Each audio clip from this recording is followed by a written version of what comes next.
So I have 4 dogs. Deputy is 12, he's my oldest. He's fully retired from pulling sports. He's a border collie. Then I have Phoenix Blues, who's a purebred border collie, blue merle. He's 9, and it's not his favorite thing to do.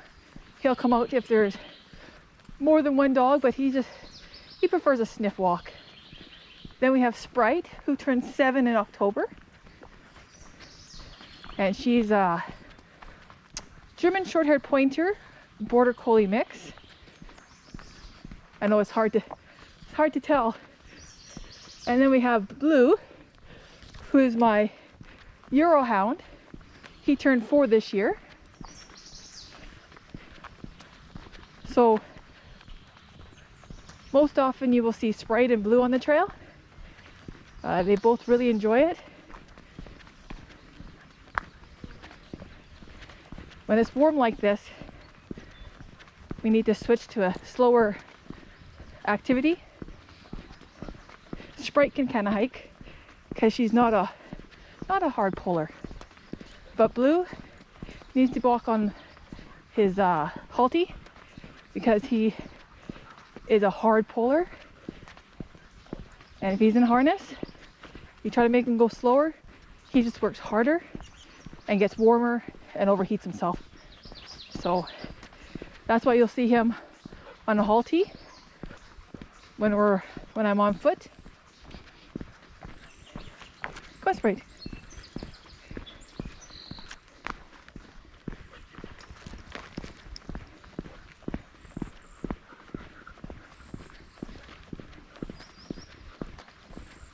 Now, Sprite's smart enough to know the difference between just going out for a walk, run, or when we're at the races or group runs. Then she's competitive. If you look back through some of the other videos, she just saw a squirrel. On by. On by.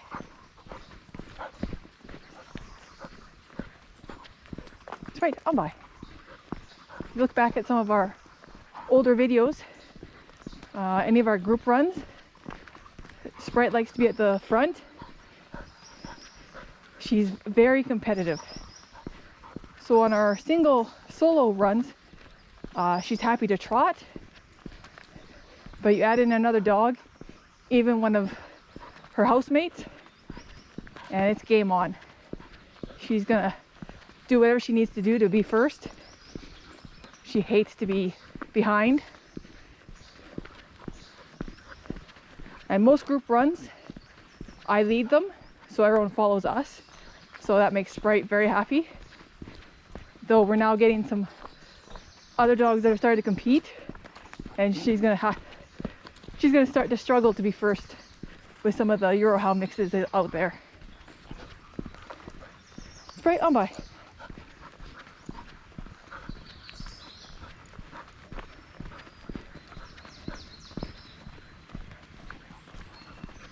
Now Sprite is reactive and a nervous dog. So that's a bad combination, but that doesn't stop her from enjoying the trails here. I just have to be more proactive to manage it. And she doesn't discriminate between dogs and people. She doesn't like either. So most of the time, if she is with me, I will never pass anyone unless I have choked up on her rope. With her, it's more of a I stop and I let other people, trail users, pass us, because she can be unpredictable. She can get past a walker and then turn around and think, oh my god, you're scary. Dogs, she just doesn't like them. She's had a few encounters where we've had off-leash dogs come into her space. She's actually been pretty good. We haven't had any bad encounters. Blue, on the other hand, has had an emergency vet visit because of an off-leash dog. And if you want to hear me panic and handle a situation all wrong, look back in my videos and you can see that video. And we see the dog that attacked Blue here almost every run. She walks these trails every day and early, and as the temperature rises we come earlier. So I say most of the time we'll usually cross paths at the end of her run and the start of mine. Now he has crazy prey drive, so she pulls him right off the trail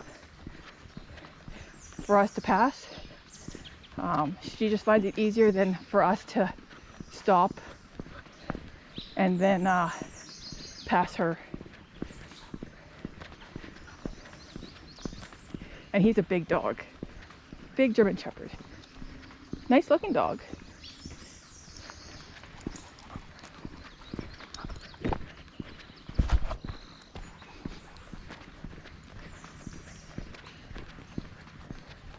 So on our walks you can practice commands. Sprite G.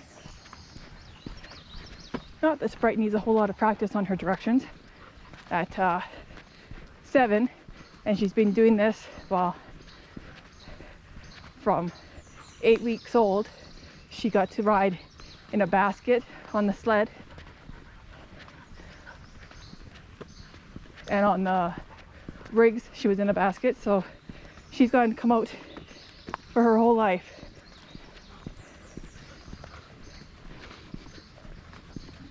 Bye.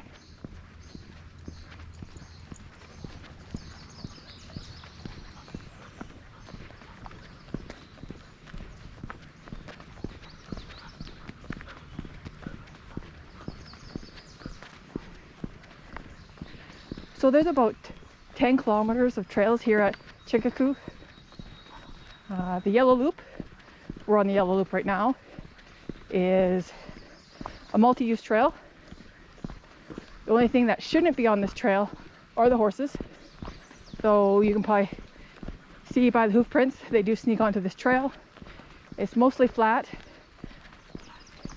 so the strollers and the little tinies find this trail easy.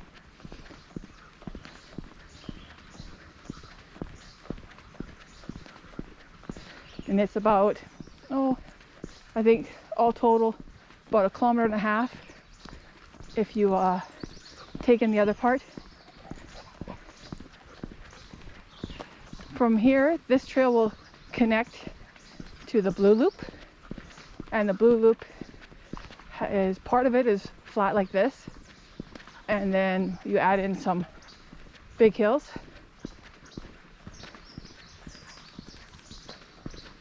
From there you can go on to the green trail, and it is a mix of hill and bigger hill with some nice little flat spots. Beautiful. It's all these trails loop around the ponds.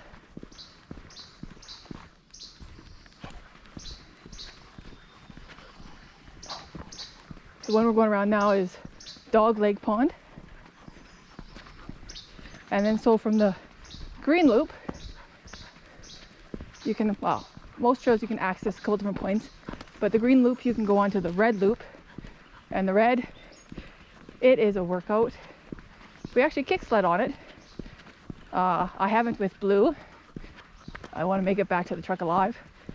It has some hills, some crazy big, crazy hills. And it's definitely a workout. But I think we're going to stick to the yellow and the blue trail today. It's already warming up pretty good. We'll see how she's doing when we get to the blue trail. Actually, the blue trail here starts here pretty quick.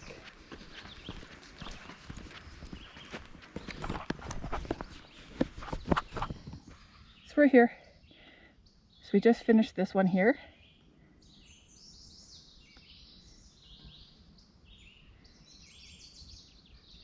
So now we're going to go on the blue trail.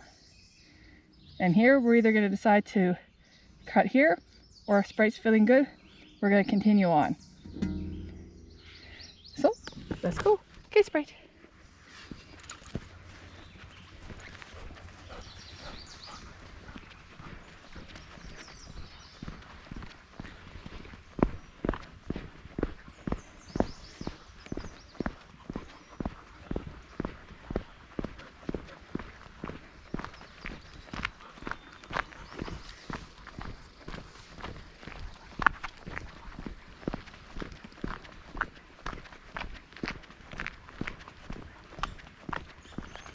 Now, the baby squirrels are out and they're dumb. They'll sit in the middle of the trail and watch us come up to them before they decide to run. So a lot of times it's on the bike, it's just some added speed, and we'll see if our on-bys work.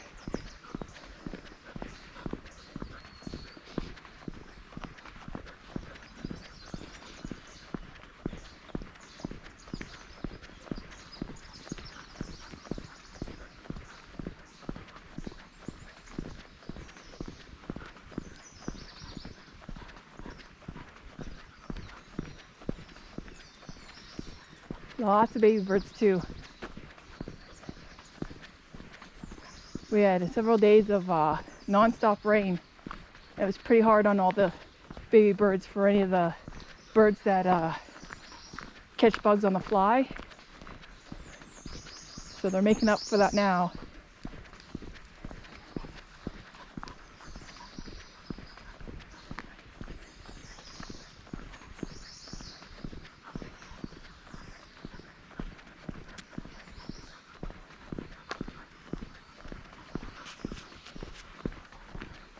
Now at 7, Sprite knows her commands pretty good.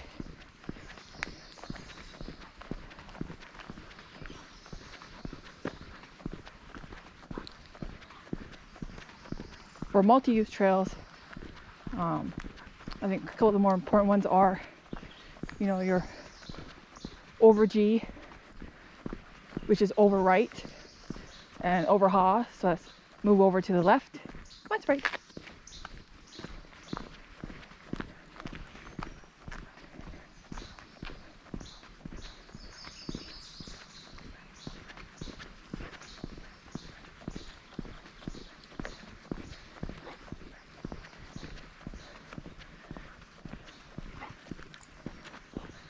So we run pretty early on weekdays. I try to avoid weekends. This place gets busy, like really busy. So you have the runners, then you have the walkers, dog walkers, families, and then you'll have your mountain bikers. For the most part, the mountain bikers are pretty good. They'll give you a heads up, but we have a few that like to go flying past you, which you know, can startle even the best dog. And then we have the horses, which we don't see as often. The weekends you'll definitely see them, and especially on the green and red trail and the farther parts of the blue trail.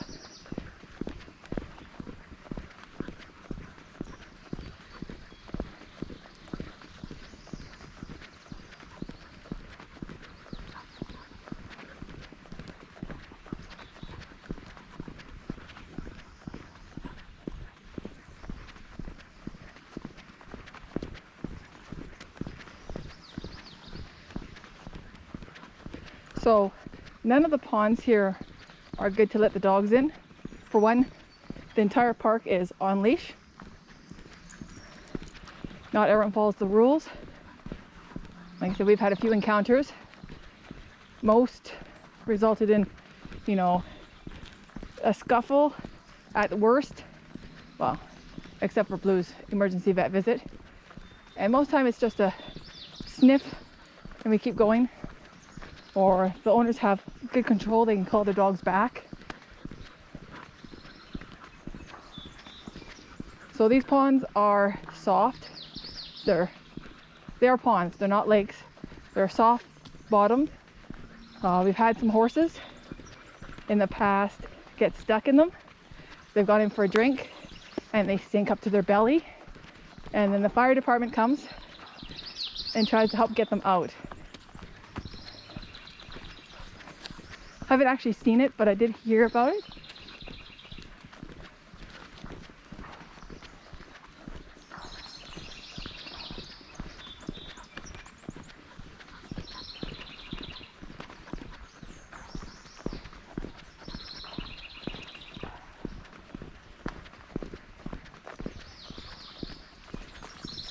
So this trail system is actually quite close to Stony Plain. It's just north and west. It's in the county parkland, and county parkland looks after it, and they do a beautiful job. This trail is groomed in the wintertime for cross-country skiing. So the part where we're on, you can walk, fat bike, the kick sleds, and then over to the left, they set it for cross-country. The unfortunate part about it is that the tracks for cross-country don't last long. People walk on them, the dogs walk on them. So this isn't the greatest place to cross-country ski in the winter. It gets you out, but we have some way more nicer, better, I guess, looked after, and maybe a little more etiquette trails within an hour from here.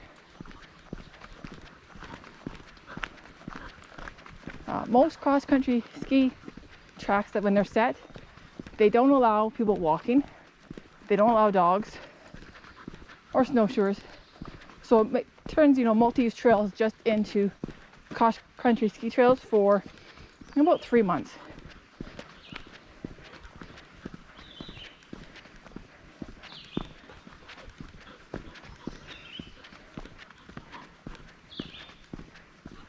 So now we're at the point where we're either going to go uphill or we're going to continue on the lower part of the Blue Trail. What do you think, Sprite? She's a little warm, but she's not hot. So then we'll keep going. Okay.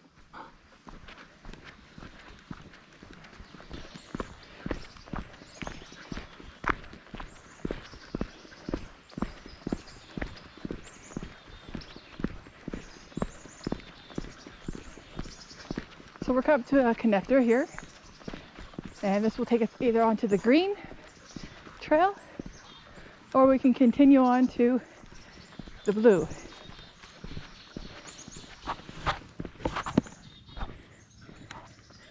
Okay, so we are here. This would take you out to the green. The horse staging is here, but we're going to continue this way and then back down. Okay, Sprite. Let's go.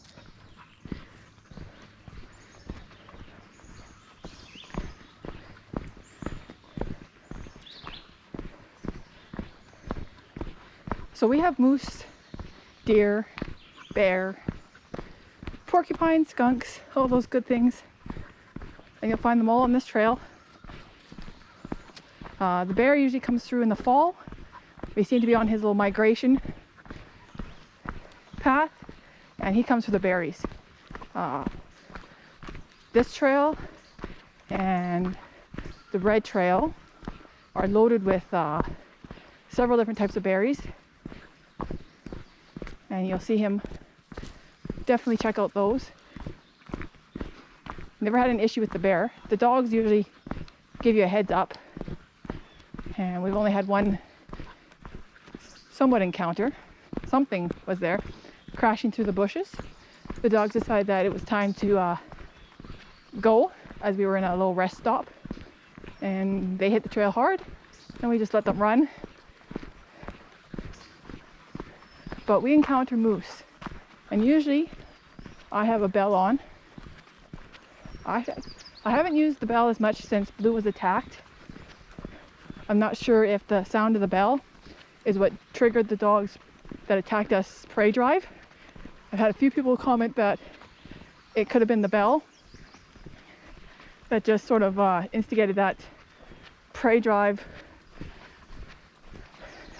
So, and because we were on the same trail with that dog, I decided that we'll take our chances with the moose by not having a bell. In the fall, bear season, especially if he's been sighted, the bells will go back on as the bear becomes more of a danger than the reactive prey drive dog that's out here. But moose, if we're gonna see moose, usually it's here. There's usually the same ones that sort of live in this area. There's a cow, and she's a cow moose, and she has a baby just about every year. And she is so used to us, the trail users, that she has no desire to move off the trail. And she will hold the trail. You can wave your arms, yell at her, she's not moving. So for our safety, if we encounter her, we just turn around. She should have a new baby this spring. Her yearling was with her last year, and I didn't see a new baby, so she may have lost it. And then we had bull elk, well, not a bull elk, bull moose, and he was a pain in the butt. I don't know how many of the runners he treed, and he was bad.